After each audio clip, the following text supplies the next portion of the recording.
Fala aí, galera, tudo bem com vocês? Aqui é o Anderson Leite, estamos juntos aí para mais um vídeo no meu canal no YouTube.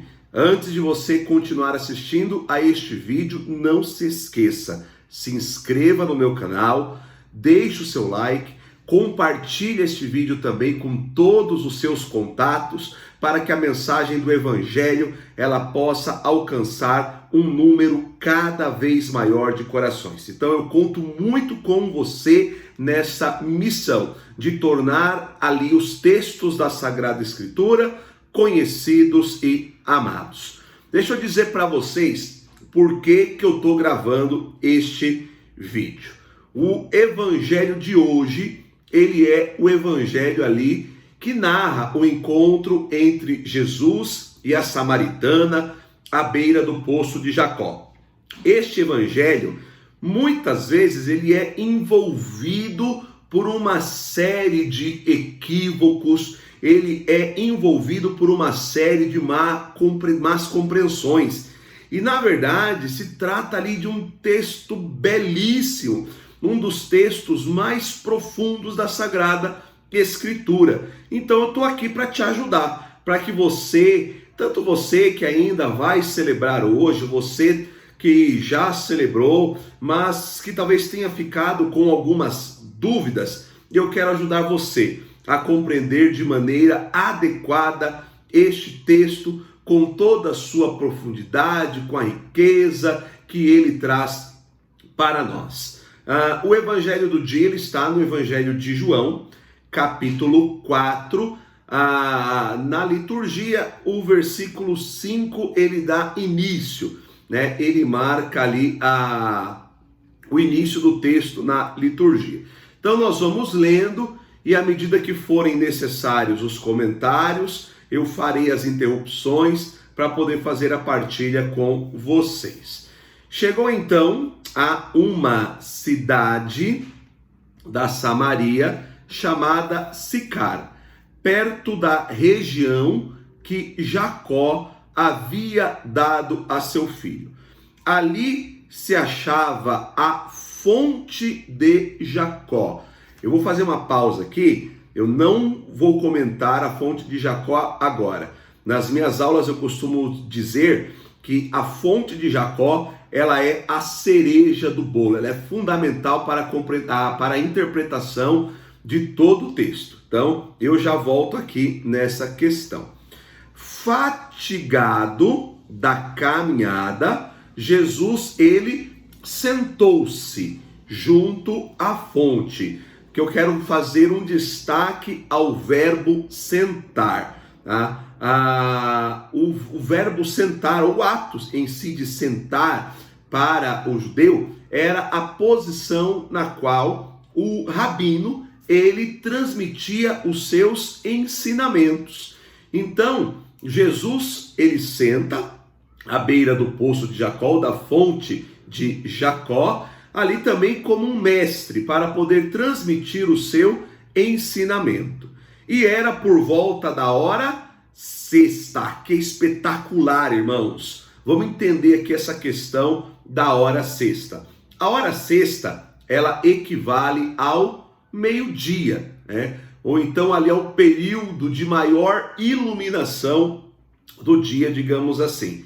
Eu já vi, irmãos, tanta baboseira por causa deste meio-dia. Eu já ouvi gente dizendo assim, ela era uma prostituta que passou a noite inteira se vendendo e por isso, diferentemente das outras mulheres que iam ao poço bem cedo, ela só vai ali ao meio-dia. Gente, vamos entender bem isso daqui. Esta hora sexta, ou este encontro de Jesus com a samaritana à beira da fonte ao meio-dia, só vai ser completamente compreendido ou compreendido de maneira adequada se nós visitarmos o capítulo 3. Então é necessário que nós nos voltemos ao capítulo 3. No capítulo 3, nós temos o encontro de Jesus com um homem chamado Nicodemos, o conquistador de povos. Olha que legal. Quem era Nicodemos? Nicodemos, ele era um judeu, ele era homem e ele era um fariseu. Portanto, nós estamos falando de uma autoridade. Só que ele seguia Jesus à noite. Ele seguia Jesus às escuras. Olha que bacana, gente. Então, um homem, um judeu, uma autoridade, um fariseu, seguia Jesus às escuras. Uma mulher, que nem nome tem, uma mulher que era da Samaria, portanto ali uma impura, ela vai fazer um encontro com Jesus em plena luz do dia. Então, um caminhava nas trevas, a outra ela vem à luz, independentemente dos seus estereótipos. Fantástico, né, irmãos? Mas vamos lá, vamos continuar. Então, uma mulher da Samaria chegou para tirar água. Jesus lhe disse: dá-me de beber. Seus discípulos haviam ido à cidade comprar alimento. Diz-lhe então a samaritana: como sendo judeu, tu me pedes de beber a mim que sou samaritana. Aí nós temos aqui entre parênteses uma observação muito importante. Os judeus, com efeito, não se dão com os samaritanos. Vamos entender isso daqui, gente. Existia uma rixa histórica entre judeus e samaritanos. Esta rixa ela é oriunda do século VIII antes de Cristo. Nós sabemos que no século X o reino de Israel ele é dividido. Se tinha um único reino, o reino vai ser dividido. Você tem então o reino de Israel no norte e o reino de Judá ao sul. Então, o que acontece no século VIII antes de Cristo? O reino de Israel ele vai ser invadido ali pela Síria. E a Síria, ou os assírios, quando eles se estabelecem no reino de Israel, então eles começam ali a se envolver, se relacionar. Os assírios obviamente eram estrangeiros, e deste envolvimento entre estrangeiros e israelitas vai surgir então uma raça impura, que é os samaritanos. Isso explica ali o fato dos judeus eles olharem para os samaritanos, sim, com esse olhar de preconceito, de exclusão, de segregação, de marginalização. Tá? Então tudo isso é uma questão que vem lá do século VIII e que faz então com que existisse este distanciamento entre eles. E Jesus então vai responder à pergunta daquela mulher. É interessante porque Jesus ele vem, irmãos, para quebrar todos os paradigmas. Ele não se prende ali a estereótipos humanos. Ele é um judeu, ele está conversando em público com uma mulher, o que não era comum, muito menos uma mulher que era samaritana. Então, respondendo ali a pergunta daquela mulher, então adentrando, aprofundando este diálogo, ele vai dizer: se conhecesses o dom de Deus. Aqui nós temos uma questão muito interessante. Dom vem ali do grego dorian, né? E dom, a melhor tradução para dom seria presente. Olha que bacana. Quando você recebe um presente, o que você faz com este presente? Você faz aquilo que você quiser. Se você ali realmente quiser nem usar, você usa. Se você quiser, você nem utiliza. Tá? Agora, diferente, por exemplo, do carisma, né? Do carismata, da graça, né? da ferramenta, do dom que tem que ser utilizado ali sempre em favor do próximo, em prol da edificação da assembleia. Então estou colocando esse complemento só para a gente poder fazer essa diferenciação bem simples entre dom e carisma, porque se conhecesses o dom de Deus, e quem é que te diz, dá-me de beber, tu é que lhe pedirias e ele te daria água viva. A propósito, a liturgia de hoje, ela trabalha muito essa questão ali da água. Na primeira leitura, o que nós temos? A água que brota da rocha em Meriba. No Evangelho, Jesus que oferece da água para a samaritana, da água viva. Claramente, nós temos aqui até mesmo ligado a questão dos escrutínios batismais dos catecúmenos, nós temos essa forte menção da água que também nos ajuda a entender toda essa questão da preparação. Eu não vou me aprofundar também para não divagar muito. Queria fazer aqui mais uma referência sobre a água viva, que é um símbolo do Espírito Santo. Por que o Espírito ele é simbolizado pela água? Olha que bacana, gente. Se você ali derramar água sobre qualquer superfície, qual que é o trajeto que a água vai fazer? A água procura sempre o trajeto de queda, de descida, o trajeto de caída. Se não tem caída, a água empoça. Isso, na verdade, vale para a água em qualquer realidade. Você tomando banho, você nunca viu ali a água subindo. A água sempre desce, a água sempre cai. Um rio, ele vai seguindo o seu curso, seu trajeto de descida, desemboca no outro, e que desemboca no outro, até que ele desemboca no mar. Por que o Espírito Santo ele é simbolizado pela água viva, ou como São Francisco dizia, pela água humilde? Porque da mesma forma que a água busca o trajeto de queda, o Espírito de Deus busca aqueles que estão caídos, como foi aqui com essa samaritana. Veio ao encontro desta mulher, que era uma mulher que já não tinha mais ali perspectivas, nós podemos dizer assim. E ela lhe disse: Senhor, nem sequer tens vasilha, e o poço é profundo, de onde, pois, tiras essa água viva? És porventura maior que o nosso pai Jacó, que nos deu deste poço do qual ele mesmo bebeu, assim como seus filhos e seus animais?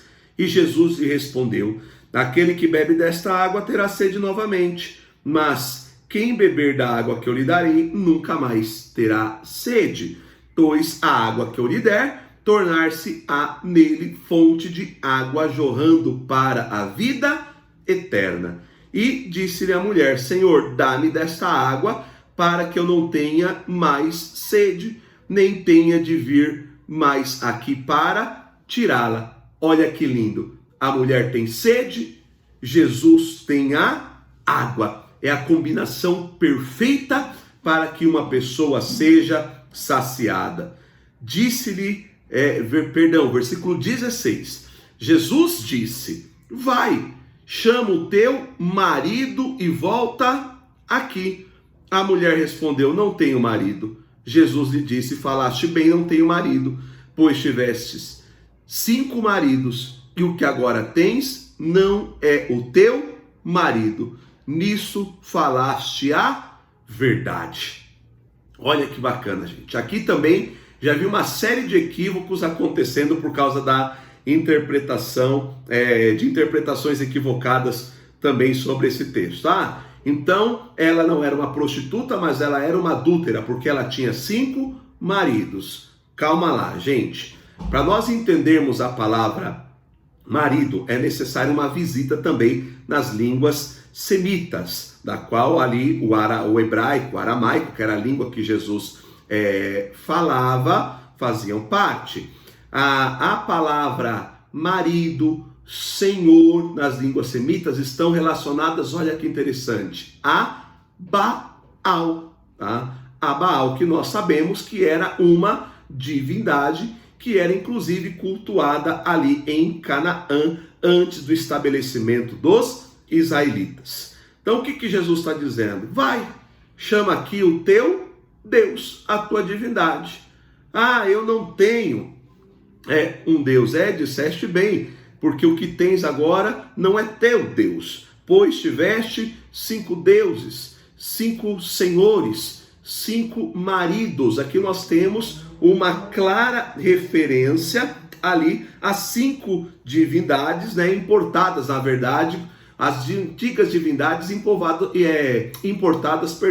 por 5 povoamentos pagãos, irmãos, tá? Então, esta mulher, ela não era uma prostituta, ela não era uma adúltera, ela era simplesmente uma idólatra. Ela adorava divindades que foram ali importadas por povoamentos pagãos que se instalaram ali também na sua região.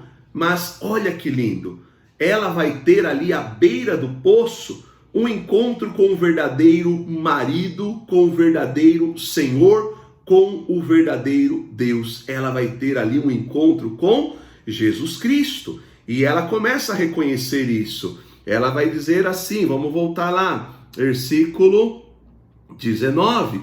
Disse-lhe a mulher: Senhor, vejo que és um profeta. Ela não reconhece ainda como Messias, mas ela avança. Olha, você é um profeta. Nossos pais adoraram nesta montanha, mas vós dizeis, é em Jerusalém que está o lugar onde é preciso adorar. Fazer uma explicação aqui. Os samaritanos, eles também ali tinham uma ideia de que o Messias, ele viria. Na verdade, o Messias esperado pelos samaritanos era chamado de Taeb. A tradução de Taeb é aquele que volta. E os samaritanos, eles adoravam no Monte Garizim. Em contrapartida, os judeus adoravam em Jerusalém. Por isso a pergunta: nossos pais adoraram nesta montanha, Garizim, mas vós dizeis é em Jerusalém, no templo, que está o lugar onde é preciso adorar. E Jesus lhe disse: crê, mulher, vem a hora em que nem nesta montanha, nem em Jerusalém adorareis o Pai.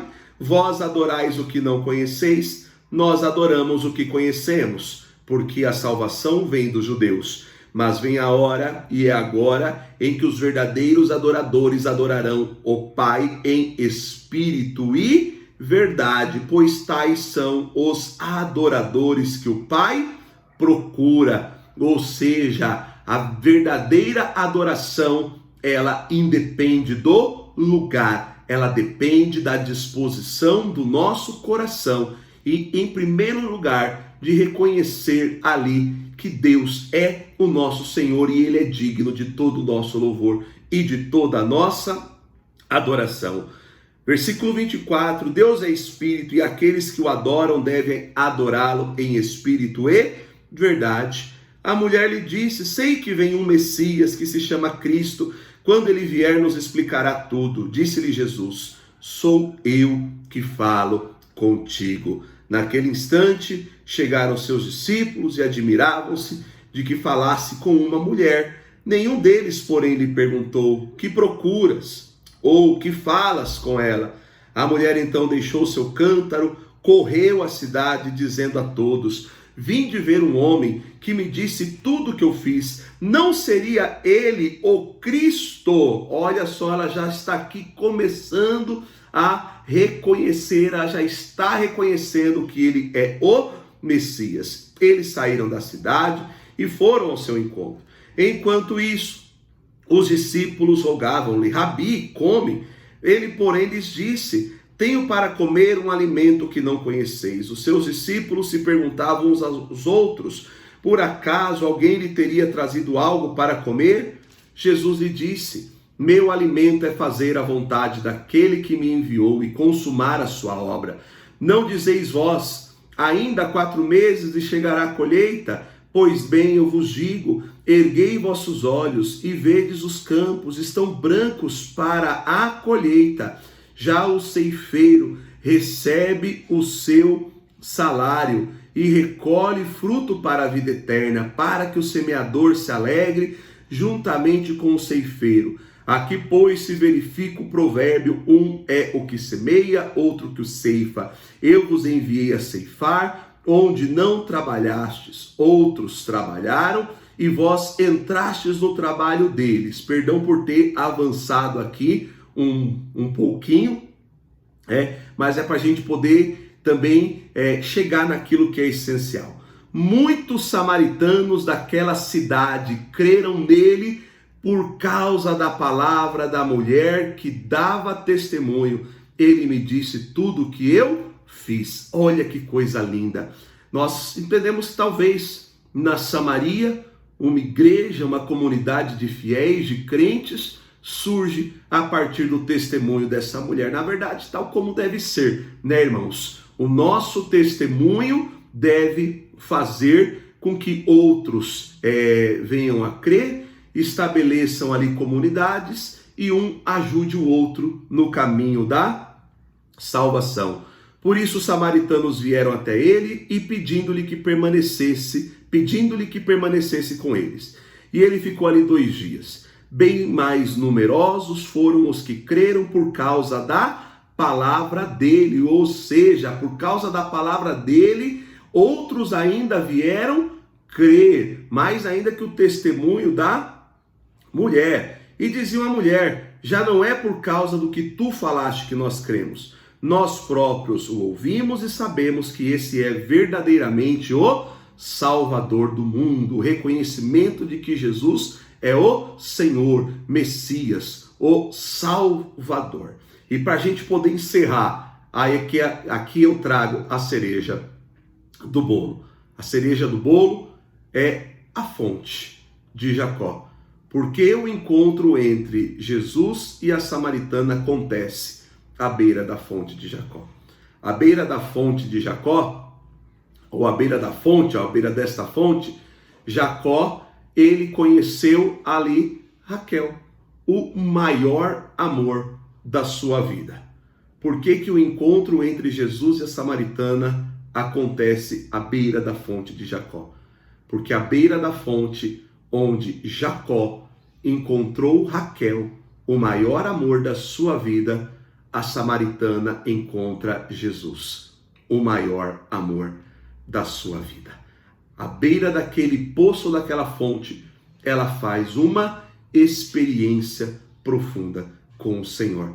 Nestes tempos, nós precisamos realmente fazer com que as pessoas sejam levadas a uma experiência verdadeira de amor com o Senhor. Porque quem faz uma experiência verdadeira, uma experiência que parta do amor, certamente tem a sua vida transformada. A vida de uma pessoa que experimenta o amor de Deus já não pode ser mais a mesma. Então isso serve para a samaritana, para mim, para você e para tantas pessoas que ainda precisam fazer uma experiência com Deus nesses tempos. Espero que tudo isso tenha sido enriquecedor para você. Então eu vou encerrando por aqui. Não esqueça, entra no meu canal, se inscreve, curte este vídeo, compartilha para que essa mensagem ela possa alcançar um número cada vez maior de corações. Deus abençoe sua vida, fique na paz do Senhor.